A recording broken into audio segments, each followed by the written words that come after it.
What's going on, guys? Welcome to Debated Fans. I am AJ. I'm DJ. How you doing, man? Doing pretty good. Very good. Thursday, Yep, end of the week. end of the week. It's got The final preseason week of football before we get started with real football. And we got to do the fantasy. I'm not sure if you want to do it or I got to do it, but we got to do fantasy. But we had some interesting news over the weekend. It happened earlier in the week, but as Raider ambassador yourself, I want to get your reaction to possibly Tom Brady and Rob Gronkowski being a Raider in 2020. okay. All right, I want to get your reaction. Also, Patrick Beverly's now a Laker. Great news. Great news. You know, trying to get the Kobe. So we're gonna get our reaction as both Laker fans. We're gonna get a reaction. And I'll show you the wild Aaron Donald fight. I haven't seen it yet. You haven't seen it? No. It's Aaron Donald versus the whole Bengals, you know? And I don't know who decided to make these joint practices, but if you think about it, you're putting the Super Bowl winning champions who defeated the AFC champions, right? You don't think there's still some bad blood? That is funny. Now, you know. This is the first time they've been in, and yeah. So I'm just like, whose bright idea was this? You know, I get maybe like if it was Rams and Niners or Bengals and Ravens because they're division rivals, right? But That would still be I would still think that would be a questionable, like. Right? Yeah. It just seems like, why would you put these two guys? You don't think there might be bad blood? But it turns out like Aaron Donald was having beef with the left tackle who was with the Cowboys, so doesn't even matter. But it seems like every year Aaron Donald has beef with the tackles. It's probably like they probably like give him a piece of his mind, like, Well, dude, we're just practicing. Why are you going so hard? Like, and he's like, let go of me. He's like, holding like, let go. No, you let go. You know. yeah, because some players like Aaron Donald, Max Crosby, they don't know how to turn it off, and whether it's practice or a game, especially against the opposite team. Even like, Max Crosby has that chip. Yeah, like Really? It's one of those things where you didn't see him during the Pro Bowl. I heard that he was the only one trying. Yeah, during the Pro Bowl, he was the only one actually when I'm here to play, I'm here to play. And Aaron Donald probably has the same opinion. He goes full throttle, even though it's just a practice match. Mm-hmm. And it might have ticked off the offensive tackle. Be like, dude, why are you trying so hard when it doesn't matter? Yeah, exactly. We're just all having shits and giggles, but he's probably the reason why the Pro Bowl needs to be better. Yeah. So we'll see. But let's first talk about Tom Brady possibly being a Raiders during 2020. Okay, what's your first initial reaction to that? Because that was the year Tom Brady won the Super Bowl. So just on hindsight, you could have, let's just hypothetically say, Raiders could have won the Super Bowl.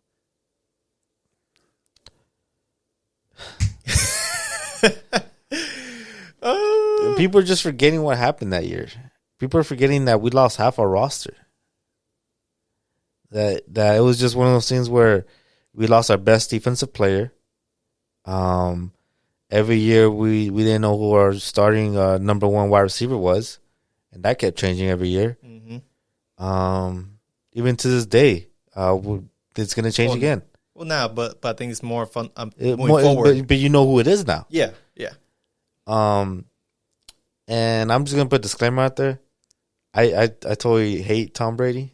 I wonder why. But like, I still give him respect. I still think he's a good player. But it is what it is. The thing is with hypotheticals is, if Tom Brady was in the same exact team that Derek Carr was in 2020, would he have done better? Possibly. But were we a playoff team? Like, were we a championship team? No. It's just like, so we had no defense. So we had no edge rushers. We couldn't put pressure on the opposite team, and they relied on a highly offensive power, which was Derek Carr. And Tom Brady would have done it better, or most people would say that. Yeah. But still, that wasn't the issue. The issue was that it was new management, practically a new team. And I think that was the time that was the first year you guys barely got out of Antonio Brown's shits. Because Antonio Brown wasn't on the roster. And it's one of those things where it was just a roller coaster of emotion. Just like, dude, Khalil Mack leaving us, it was probably like the worst thing that happened in the last few years for the as a Raiders fan. Amari Cooper being traded. But Amari Cooper didn't even want to be part of the team. Well, he saw the writing on the wall. He saw, yeah. But the thing is, you do have to put respect behind Tom Brady's name. You want to put unfortunately? Yeah, unfortunately. And I felt that maybe, bringing in Gronkowski when Darren Waller was becoming a monster, top 3 in the league. That could have been like back in the day before we found out that Aaron Hernandez had all that problem, but Yeah. Aaron and Gronk. And then Derek Carr has been known to really love tight ends. Oh, my bad. Tom Brady would have been the quarterback. Yeah. I'm so sorry. But you can talk about it. Well, for me, my initial reaction is kind of like I've been shocked. I've been super surprised. Like, of all the teams, what did Tom Brady see? It was so close to the point where Tom Brady was looking at houses. It was a done deal, quote unquote. Yeah. The owner is brushing it off because he doesn't want to get slapped in the hand by the NFL because of tampering. So he's like, oh, well, I guess we were talking about it. Yeah. But he's just playing off because, obviously, you knew, right? Yeah, because at that time, the Raiders had a legitimate team. Like, Jack Del Rio brought us, and Jack. We had a great record, and then we just plummeted after that 2019 season. I think Mark, your owner, Mark Davis, and John were in the talks. So after Jack couldn't get it done, he's like, "Yeah, okay, you're done." But for me, I think I'm more surprised the fact that John Gruden's just like, "Damn, man, you really could not let go of power," because Shannon Sharp used a good analogy that Tom Brady, Peyton Manning, even Aaron Rodgers, maybe these greats.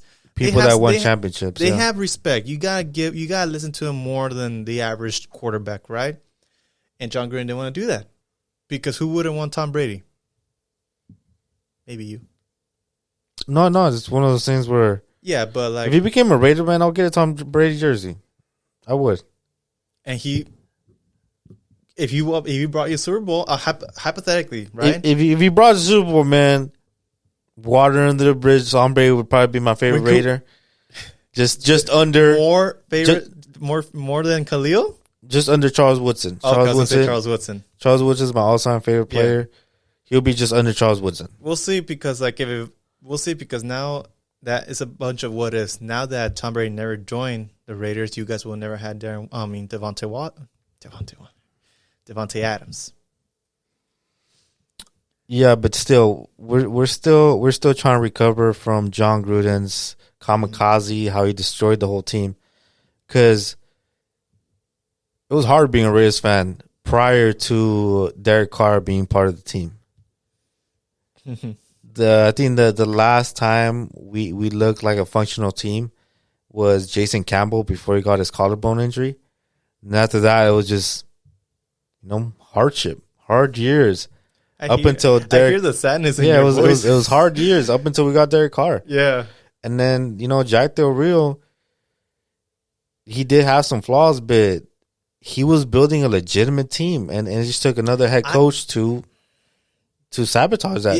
Yeah, I really like Jack. I call you guys did have a 3-headed monster with Amari Cooper, Latavius Crabtree, Latavius Murray, your tight end. Oh, I forgot. It was. He was kind of a Jared Cook, I believe. It was Jared Cook, and then he went to the Saints.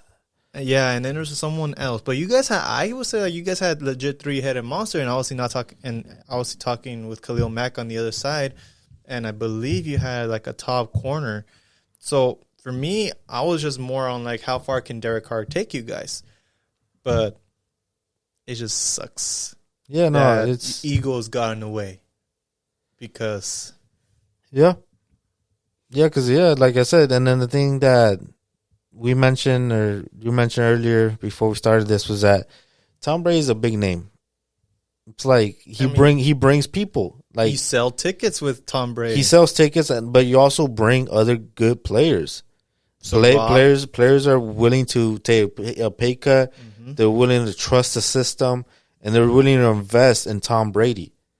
That's why you look at the Buccaneers. I'm like, why do you still have like a solid team? Why do you still kept a lot of the people. A lot of free agents came back. Yeah, and because Tom Brady he demands that respect, and people put their chips on him. You have your best chance to win with Tom Brady. I mean, Julio Jones.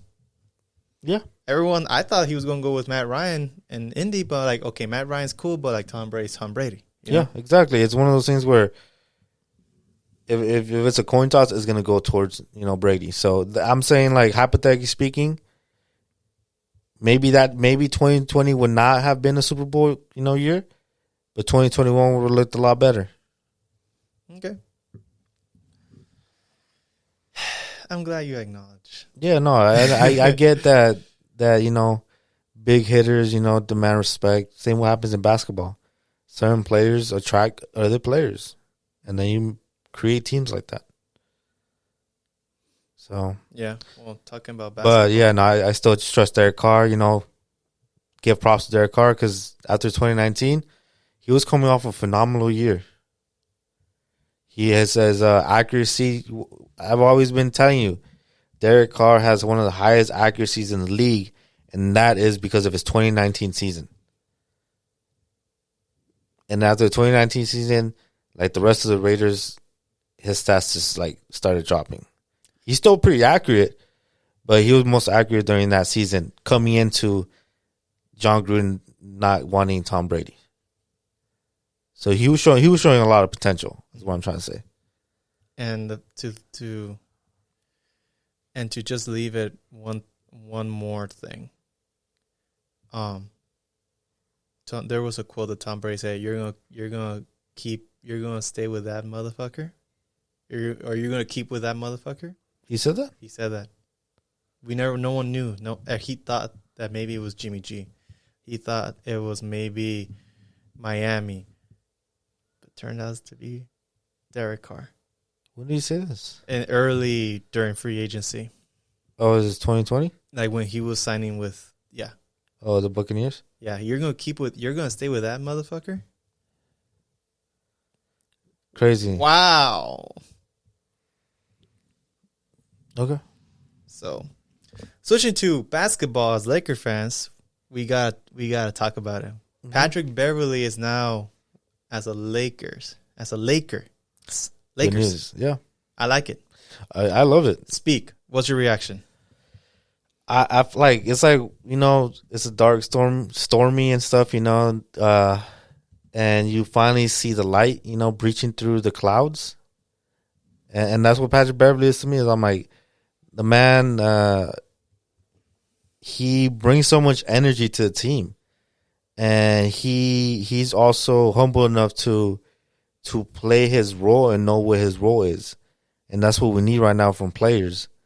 And Patrick Beverly too. What I really love about Patrick Beverly is that he is a veteran, but nothing is beneath him in a way. Like, he will dive for balls, and he would like do something that other players, is beneath them. Because you will never see LeBron James dive for a ball because it's beneath him. Exactly. He's too great. The reason why they trade for Taylor Horn Tucker to Utah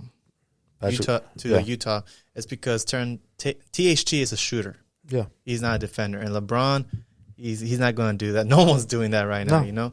Ever since they let go. But someone interesting said, I don't know who said it, but it caught my attention that they're trying to replace the absence of Alex Caruso.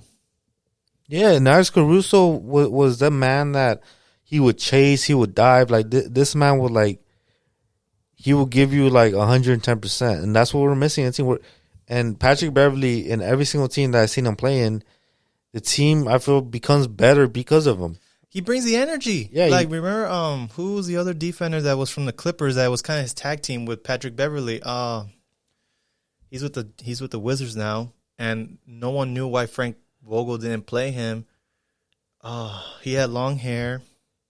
Horton? No. You know who I'm talking about. He's big energy. Howard? No. I'm sorry for missing out your name. I know who you're talking about. He's one of the brothers, right?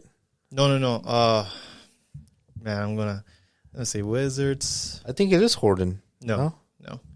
Montrezl Harrell. Montrezl Harrell, yes. Montrezl Harrell. I was confused too why he didn't put him in during the. So And Montrez and Patrick were like, boom, like they were tag team. They were the energy. And like, I feel I like it because point guard. Yeah. Russell Westbrook. Now, Russell Westbrook and Patrick Beverly, quote unquote, hate their guts, each other. You know why, right? Yeah. They have history. The injury. Yep. I saw the. Okay. So what do you Jalen think? Rose said, like, you might as well just put their lockers Put next to each other so they can talk it out. Because Russell Westbrook has no agent, so he can't demand a trade. No one's going to trade for him unless the Lakers offer more. It's like so you're not gonna put a clearance who tag wants on this him? TV? He's like, you give me $100 and I'll take that TV. It's like, I gotta give you money. Like, it's free. It's like, give me $100 basically. What if you pay like, hey yo, Russell Westbrook, Patrick Beverly's gonna be a starter. You want to be the leader of the second team and not play with that man? See, I like that we're okay. I like that we're making correct moves, not just like mediocre, like name moves, like Carmelo, all respect, Russell, legit moves. Like when we were trying to get Buddy Hill, Buddy Hill, the shooter from Sacramento. Yeah. I liked him more than Russell because he's actually a 3-point shooter. Yeah. We need perimeters. So for me, I like this a lot. Yeah. There was a time during the offseason after the NBA championship happened and it was offseason, Patrick Beverly went on ESPN for like maybe a week or two-ish times, right? He was on ESPN First Take with Stephen A. and all this stuff. He had one-on-one conversation with Stephen A. and Stephen A. asked him if you were on, or one of those, I'm not sure who asked the question, but Patrick Beverly said this: if I was with the Lakers right now, we would have been in the Western Conference Finals. No question. He's like, and Stephen is like, do you need any parts? Like, no, as constructed. He said that on record, video, YouTube it, Google it. Because what was wrong with the Lakers? No defense, and nobody was trying to get rebounds. Nobody was trying to get possessions. It's like, and Anthony Davis was hurt, and people are going to throw in the injuries, but like we were. Is Anthony Davis a good defender? When he's on the field, yes, he's a great defender. When he's on the field, notice I didn't disagree with you. When he's on the field. History proves it. You're not on the field. When you are top 5, arguably. Yeah, he's a great defender and a great shooter and a great rebounder, great everything, but you're not on the field. So we got to take that for account, right? So,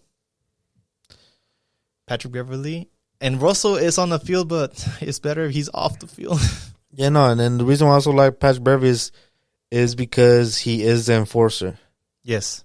He is an enforcer. You see that emotion when the Timberwolves won against whoever Clippers? It was.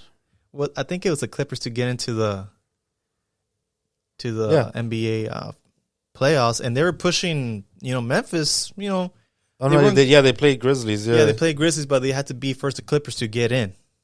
Remember how we were talking? I thought they beat the Clippers during the playoffs. No, the Clippers were in the playoffs. Play-in tournament.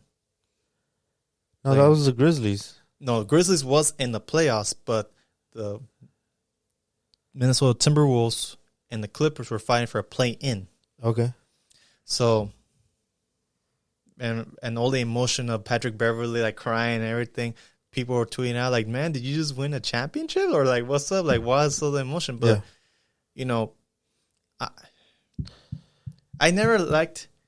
I always thought he was a dirty player. Yeah. But the more I see the pushing, the shoving, the dirty, like those stuff, Yeah, arguably he is. Arguably, right? Yeah. But maybe that's what we need. Yeah, I'm telling you, we that's what we need. Need an enforcer. With our new head coach who is defensive minded. Is defensive and tough nose, gridiron. Yeah. With Patrick Beverly, like, yo, that's exactly what I was thinking too. When I was thinking, I was like, bro, we need some grit. Like, we need some gritty player, like somebody who like is down to get like the little dirty, He's going to do all the dirty work. I mean, remember when it was a season opener, I think a couple years ago, when it was Clippers versus Lakers and LeBron, and it was Patrick Beverly 1-on-1? Yeah. And Patrick just swapped it out of LeBron's hands, and it was out of bounds. I mean, yeah, and it's one of those things. Batman and Robin, but we're both bad. Yeah, no, it's one of those things like going back to to like we were talking about Aaron Donald. It's like this man, like he plays to play. Like there's no like, dude, we just barely started. Like why are you trying so hard? It's barely the first quarter. Nah, dude, we can't play, so we playing. Well, I'm glad you mentioned Aaron Donald because do you want to say anything else about LA Lakers? I'm excited.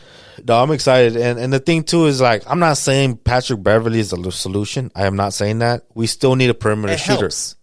It helps. Yeah, it's like, but it's going the right way because I'm like Patrick Beverly is an asset, but I would still like a perimeter shooter, of course, or another defender. Simple as that. A shooter or another defender. Because if we're gonna go with AD and LeBron being the main shooters, then we need somebody that can make stops. Yes. And simple as that. Stops and rebounds. That's it. I want people to like. I mean, rebounds, Russell, but doesn't really help with blocks. We need defense. We need defense. No, yeah, but it's one of those things like Russell, your sole job is to pass the ball and get rebounds. That's it, bro. Patrick Beverly, I need you to lock down a player, perimeter defense, do what you got to do, stop somebody from scoring. And I'm like, if people get the roles and like just go back to fundamentals, we straight. Yeah. Because LeBron and AD can just be shooters. Yeah. And they're gonna be ready because LeBron will push the paint and then he'll open it for everyone. So let's be ready. But I know you mentioned Aaron Donald, right? Yeah. So this is the video of the Bengals and Rams joint practice. Okay, I want you to take a look at these. Okay, I'm seeing. You let me know when helmets are. are. What's happening? You see the helmet swing? Yeah. Yeah. That's my favorite player, man. That is. What is he doing? What is he doing? So, yeah. That's Aaron Donald, man. That is Aaron Donald. And sometimes you just need that energy.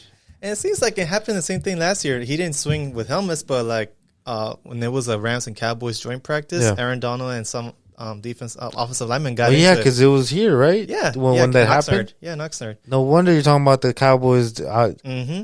Yeah. Same thing. Memories, so, I get it now. Yep. So it's like a repetition that people are trying to test Aaron Donald. I'm like, bro, you need 3 of your guys to block me. Do not test me one-on-one. I'm going to smoke you, on the field or off the field or practice or street. You know? So for me, I like it. You think he was getting like hacky Aaron shack? Donald will not. Aaron Donald's it's like a peaceful giant. Don't test me because we will have issues. Like, you think he was getting hacky shack though? You know what that means? No. You remember how Shaq would always complain that he would always get like checked when he was going for the board? Yeah. It's like people were just like doing dirty stuff like underneath where nobody can see. Like, like pinching, like elbowing. Like a little tuck, like elbow tuck. Yeah, just like being rough. No doubt. I believe that. Aaron Donald's like... And this is just practice. I'm like, dude, why you got to do like stuff like this? Aaron Donald's not known as a dirty player. Yeah. If Aaron Donald's grabbing your helmet or grabbing your, holding you, it's because you're not letting go either. And he's not going to let you punk him. Yeah, and it's one of those things where like if this is practice and you're doing dirty moves, I'm like... And can I just say, no one said anything that the Super Bowl champions are practicing with the team that they beat in the Super Bowl. Did anyone think of this? I'm pretty sure I wasn't the only one. I think it was one of those things like, let's see what happens. Let's see what happens, like a friendly rematch. Let's see a rematch. Yeah. But it looks like it was obviously their defense it was the Rams defense versus the Bengals offense. So obviously chippy, but I like it. I mean, it's just practice. Yeah. And the thing is, NFL is not going to step in because NFL said that the teams are responsible for disputes. The team is responsible for any issues during practice. So it's not the NFL. So it's not the league. It's the club's responsibility if they want to. All right, Aaron Donald, go run 2 laps. All right, punishment has been has been given. Aaron Donald, give me $1. All right, we punish him. We find him. I was like, Aaron Donald, you got to buy pizza for the whole squad. Yeah. It's up to there, but like obviously the easiest one is like, are you going to suspend him for a game? Like, hell no, we're not going to suspend him for a game. For what? For him defending our player? Because there's a saying. Let's say you're a dad, right, and your son's getting into a fight. Are you going to grab your son or are you going to grab the bully? Push the bully. Why? Because if you grab your son, the bully's still going to come after you. Yeah. attack the bully. You never pull somebody. Exactly. So Aaron Donald, what he do? He's not going to grab his guy because the other guy's going to come charge at him. He's going to attack the guy. Yeah, you just push him off. Like, so you don't have to attack push him off, and it's push kind of shove, bust a Myles Garrett, and play whack-a-mole with these guys. Yeah. So. But disclaimer, I would never push a child we do not promote violence on kids or anything, but we're just saying we all been bullied, right? We all been bullied. I'm saying, like, you gotta stand up to those bullies. I'm just saying. But anything else, man? Excited for football, man. Excited for football. We gotta get fantasy going. Yeah, no, football's coming up. I'm excited. I'm just ready to see Hail Marys all day, every day. Did you know the Rams versus Bills is the second most demand game in all of the NFL season, according to SubHub? I would understand that because it's the Bills, basically a preview of the Super Bowl, almost a preview of the Super Bowl, because it's Bills are the Bills is a team that's always been the close, but no cigar. But yeah. I think this time they're gonna one up the Chiefs. I'm like the Rams. I mean, the Bills. Are you saying the Bills in the AFC? The Bills in the AFC have always been snubbed by the Chiefs. Especially with the Chiefs, with like so many injuries and so many, like, there's no more Tyreek, obviously, so we'll see. But and the Bills have done nothing but upgrade every season. Exactly. So maybe this is the final of the season, but that AFC is loaded from head to toe. Yep. People saying, like, even if you have like 11 wins or 12 wins, that might get you a wild card. That might not win. That is what's going to happen, because I think the AFC is going to be the NFC teams that they play. So it sounds like you're predicting that the winner of this Super Bowl will be an AFC team. Well, don't get me wrong. You still got heavy hitters. You still got the Buccaneers, the Rams, and that's it. I mean, this is a sleeper, but yeah, I agree. Maybe Miami's AFC too. Yeah. Shit. Yeah, no, like maybe not even the Packers. No Packers. No Steelers. No Bears. Steelers are AFC. Yeah, you're right. I'm sorry. Bears, come on, bro. Yeah. But maybe the Niners, but no, not rookie Trey Lance. No. Yeah, because even the NFC East, I'm like, there's no team. Cardinals have yet to be proven. Saints, they're calling it a sleeper. Bakers, yeah, but Saints, like, they still, I still think like Jameis Winston's still not the man. Exactly. So, and the Niners, I'm like, Trey Lance is like, all right, cool. We'll see. But when it comes to fantasy, we might pick up some of those players. Yeah, most definitely. Yeah, absolutely. All right, guys. Thank you so much for listening. We'll catch you on the next one. Deuces.